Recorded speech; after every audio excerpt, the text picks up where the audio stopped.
Мухтар Ауезовдун 125 жылдыгына арналган монета эл аралык сыйлыкка ээ болду. 17-чи монета жарык жылдызы эл аралык сынагында 18 өлкөдөн келген 23 катышуучунун ичинен казак тыйыны 3-чү орунду ээледи. Сынактын катышуучулары былтыр жарык көргөн банкнотторду сунушташты. 9 номинация боюнча жеңүүчүлөр кесипкөй калыстар тарабынан тандалды. Анын курамына бир нече өлкөнүн ири музейлеринин, аукциондорунун, нумизматикалык уюмдардын өкүлдөрү жана монета изилдөөчүлөр кирген. Дагы бир айта кетүүчү жагдай, бул сынакта жеңүүчүлөрдүн катарына кирген Беларусь жана Кыргызстандын улуттук банктарынын тыйындары да Казакстанда жасалып чыгарылган.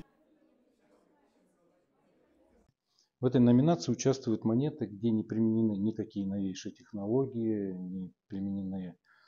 Бул номинациянын кызыгы жаңы технологияларды колдонуу менен жасалган, боелгон, бриллиант менен капталган, алтын жалатылган жана асыл таштардан жасалган тыйындар киргизилген эмес. Бул тыйын эски салт боюнча жасалышы керек дегенди билдирет. Ошол эле технология боюнча Мухтар Ауезовдун урматына тыйын чыгарганбыз. Монетанын арткы бетине карасаңыз, калем менен жазууну көрүүгө болот. Ал Мухтар Ауезовду казак адабиятынын классиги катары көрсөтөт. И росписи.